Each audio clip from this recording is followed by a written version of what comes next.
Welcome to Moose Tales. I'm John with 2 Moose Home Inspections, and I have some short home inspection topics that I have on my mind. So let's dive right in. Come on.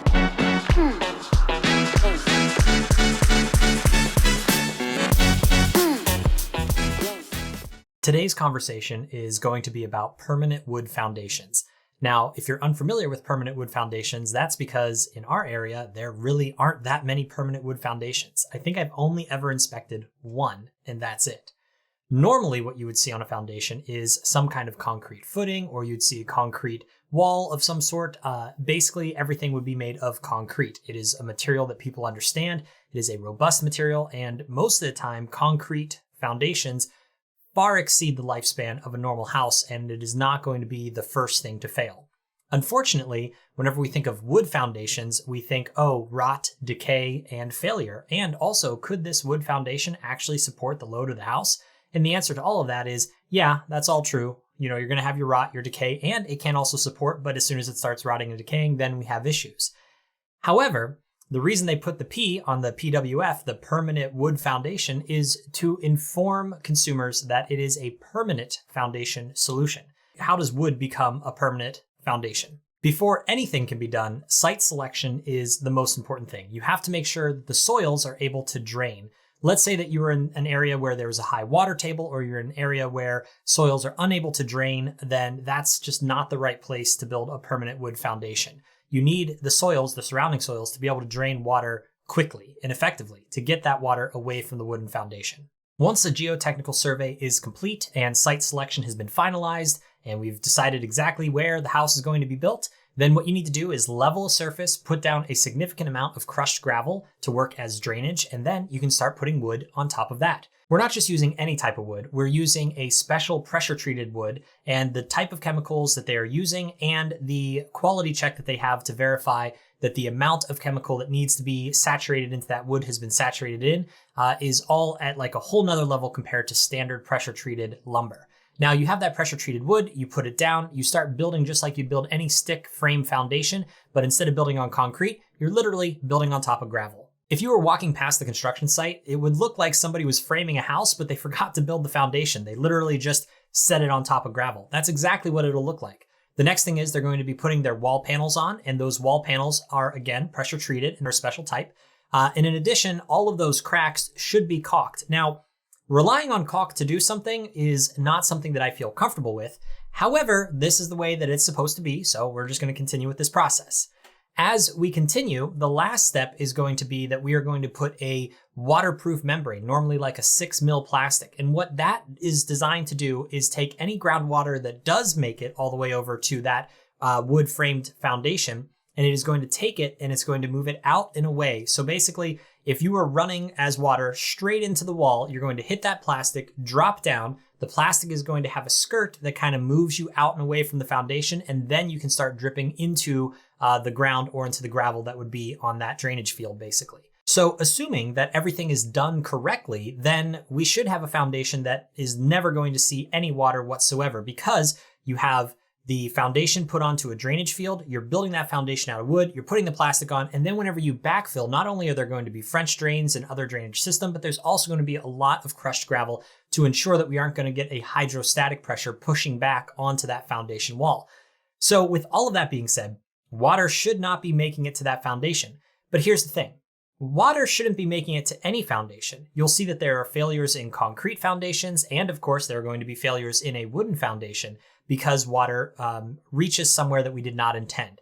However, the difference is, I believe that most builders are very much aware of the downfalls that could arise if that wood were to get wet, and so the attention to detail is as high as it should be any other time, but in fact it is higher than it normally is. So if you have a higher than normal attention to detail whenever you're making that drainage field, whenever you're putting up the plastic, whenever you're doing all the waterproof details, and whenever you're backfilling and making those French drains and drainage pits, whenever you're doing all of that, you're very hyper-focused, and I think you're going to have a good product. Whenever we're talking about concrete versus wood and their longevity, they're going to be the same. They're going to last the lifetime of the house, and really that's all that you need. You just need it to last the lifetime of the house. So now let's say that there is an issue. Let's say there is a failure.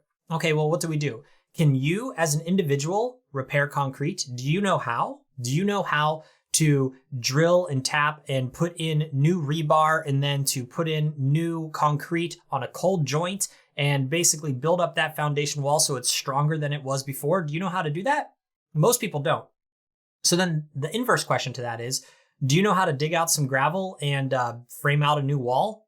Yeah, most people know how to do that. So from a repair standpoint, it's a belief that, oh, well, concrete is, the end all be all. It's going to be great. Where in fact, wood frame foundations actually do have a lot of repairability that concrete foundations do not have. So why would somebody want a wood frame foundation over a concrete foundation?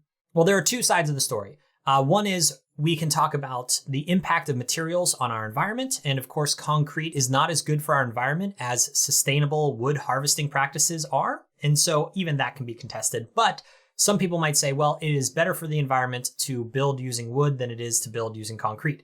Fantastic. So then on the other side of that is money.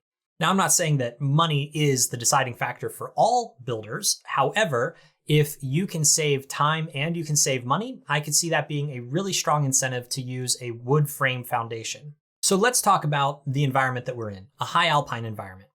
We have times in the year when pouring concrete just isn't possible. It could be that it's mud season, meaning it's in between summer and it's in between winter, and any of those seasons, everything's just muddy, and we will not be able to get that cement truck up this dirt road to be able to pour the foundation for this house.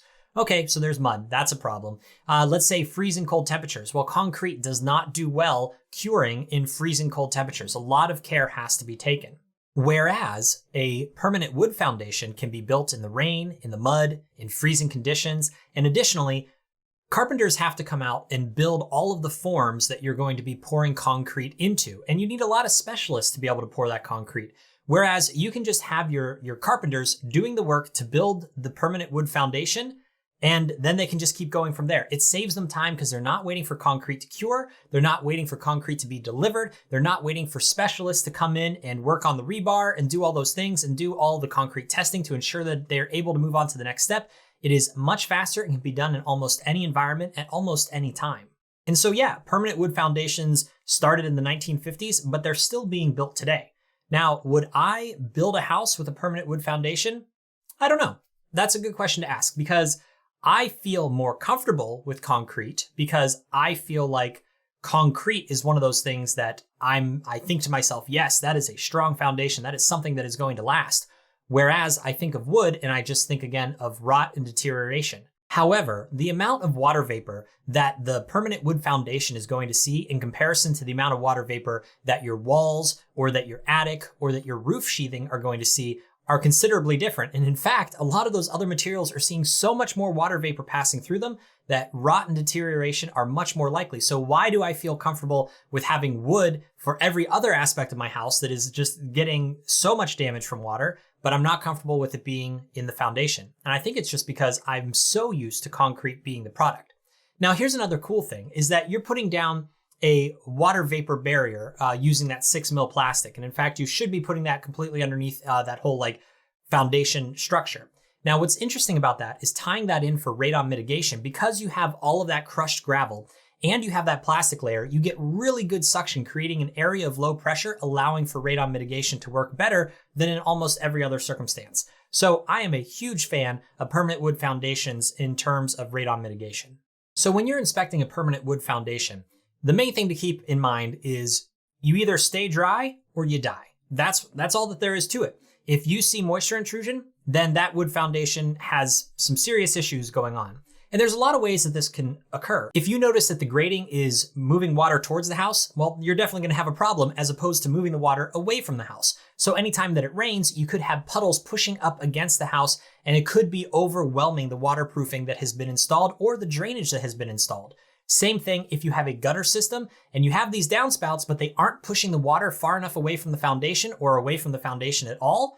Well, we're going to have a significant amount of water right there at the base of the foundation. And let's say something happened to the waterproof plastic that had been installed, that 6mm plastic. It could be from roots, from plants. It could have been some kind of mechanical damage whenever you were digging for something. Whatever it may be, maybe some kind of insect or some kind of rodent or anything like that could have damaged that plastic. And if that's the case, water could start moving in. So there's a lot of ways in which the system could fail. In addition, whenever you do have that groundwater, you can have small amounts of dirt going through all of those different layers of rock and eventually clogging the system, preventing that water from going anywhere, which can also create a hydraulic effect that is pushing against that foundation wall in ways in which it wasn't intended to be pushed against. But if you're inspecting the house, if you see water, that's bad. If you see signs of moisture, that's bad. But what else can you do? I mean, if you were to cut a hole into the wall, let's say there was a basement or a crawl space or whatever, but let's say it was a finished wall, and you cut a hole into the wall, that's only telling you in that one specific spot, it's okay. And literally in the next stud bay over, that's where we could have issues that just aren't readily identifiable. So even if you did sampling, you wouldn't really know because it's a closed system and you don't have really any idea. But if we go back to the idea of repairability, the repairability of a permanent wood foundation, I think, is one of its strongest selling points that nobody really talks about. I mean, obviously the price is the biggest selling point, but beyond that, I think repairability is second, in my opinion. So if we're talking about permanent wood foundations, inspecting them, it's kind of difficult. If you see signs of moisture, then great, you've done a good job, but you can't really guarantee that you're going to find signs of moisture. I mean, thermal camera, yes. Moisture meter, yes. However, there can be hidden points of water intrusion.